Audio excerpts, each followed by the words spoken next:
Hi everyone, this is Girish, and in this video we will learn about multithreading with some Python example. This is the first video in multithreading series, and why it is first because there are multiple ways of achieving multithreading in Python, and we will learn one of the ways, which is using the thread class. What is multithreading? Well, multithreading is like multitasking. So if one piece of my program is waiting for a result to come from that piece, and a second independent piece can be executed while it's waiting, the program should be able to run that. We will see it in a practical example. So let's get into the coding. So I have this particular directory that I created. I'll actually be uploading all this code into a GitHub repo, and I'll share that in the description. But in the multithreading, I don't have any files just yet. So what we'll do, we'll write a simple program that does two operations.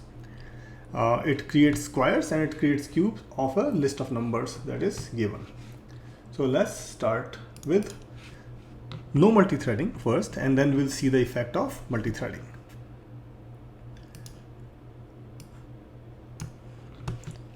So let me do this. Let's go in here and create a new file. We'll call it no multithreading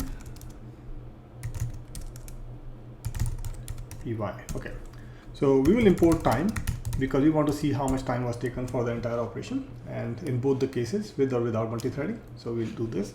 Let's create our functions real quick. Let's say do square, and it take let's say a number array, and it returns a result, and we'll also pass a result from the calling program. What does it do? So it for number in num array. What do we want to do? We want to create a square and add it to the resulting array and send it back. So what we'll do is to simulate an IO operation. See, multithreading is normally used when there is a IO blocking operation is happening. For example, you are scraping a website, and then that takes like 2-3 seconds or how much ever time. During that time, the IO is blocked. So IO operation is blocking the thread. And that's the beauty of multithreading, that while one part of the program is blocked, the other part can still process. We will simulate the IO operation with some time.sleep method so that our thread is blocked for 1 second. Let's say 1 second. And what we'll do is, we'll just do a little print. We'll say squaring the number and then num. And what we'll do in the result dot append, we will square the number, which is just like this, and we don't have to return the result because we are passing it from the calling program. What we'll do, we'll just copy paste and make another one for cubing the operation. Do cube and everything is same. I'll just say cubing, and I'll just put one more asterisk right here. Sorry, not here. Put a number here. My bad. Okay. Now how do we run this? Let's say, so if I just do this, if name equals to main. So what do we do first?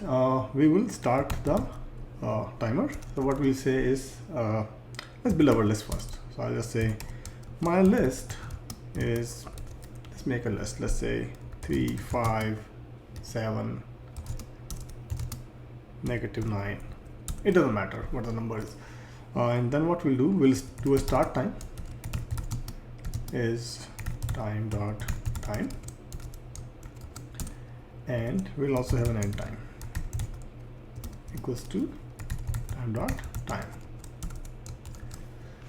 Since we are passing a resulting array from here, what we'll say sq result equals to an empty list, and we'll also have a cube result. Let's call it cu result or cube result. Okay. Now let's call our programs. Now we'll say do square, and it takes my list and sq result. Similarly, we'll do cube, takes my list and also take the cube result. Okay, let's print the results and the time taken by this. So we'll just do print SQ results and we'll just print the SQ results, printing the cube results. And these two are two independent operations that's happening in the Python program. And we'll just one more last is print time taken is end time minus start time. All right. Okay, so the program is ready. Let's execute it. Python 3, no multi-threading example, and you can see that it's squaring number 3, then 5, then 7, then minus 9, then it's cubing, is going in the sequence, and at the end of it I got the square result 925, etc. I got the cube results also, and the total time taken was 8 seconds, 8.025 seconds.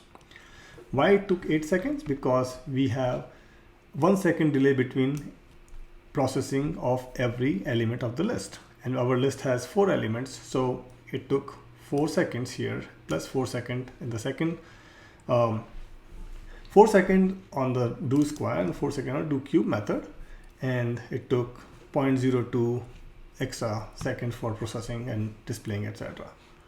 So this is like, if my list has 100 items, then it would take 100 seconds or 200 seconds, sorry, because 100 plus 100, 200 plus extra time for processing. Now, while this thing is making a time.sleep, wouldn't it be efficient if some part of this can get executed, and when this is sleeping, some part of this get executed? That's the whole idea of multi-threading. So this is what we are going to do in another program. So let's do this. We'll create a exactly same or similar program. We write it to use multi-threading. So what I'm going to do, I'm going to duplicate this and I'll just call it with threading. Let's rename this with threading, with multi-threading, sorry. So the way multi-threading works is we will actually import another package called multi-threading. Multi-threading. Okay.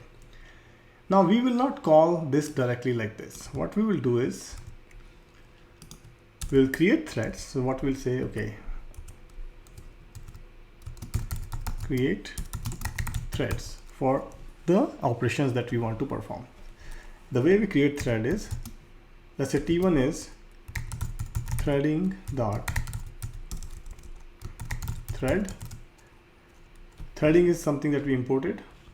Oh, sorry, not threading, multi-threading, my bad. Multi-threading dot thread. It takes a target argument. Target is the name of the method, which is in our case do square.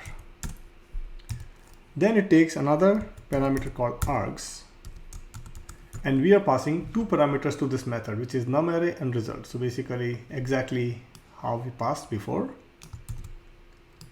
Okay.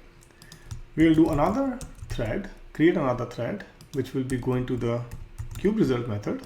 Oh, sorry, which will take the cube result listing, and then it will go to cube result method right here. Do cube. Okay, and then let's call it T2. So threads are created. We have to start the thread now. Let's say start the threads. How do we start? It's very simple. T1.start and T2.start. If I just do this, what will happen? Do you think it will work? No, because the thread would start and it will not. Since we have not written. Let me just put a comment here. Wait for threads to finish. So let's say if I run it without waiting for thread to finish, then what happens? It will complete. It will just continuously flow and it will not get the desired results. So I'll just say Python 3 with multi-threading. Let's run this. Okay. No module name multi-threading. Did I have a typo? Let's see 1 second. Yeah, it's not multi-threading. It's actually threading. Sorry. Multi-threading is what we are achieving, but the package name actually is threading. So let's change this. Okay, let's run it again. Oh, So I got the cube result, square result is printed. Now it's continuing with the thing. Then, but this code, which was after this end time, already got executed while this thing is still getting processed. Okay, so how do we do that? We have to wait for the thread to finish. The way we do it is we say t1.join and t2.join. So what it does is, from our main thread, we spawn these two threads, T1 and T2.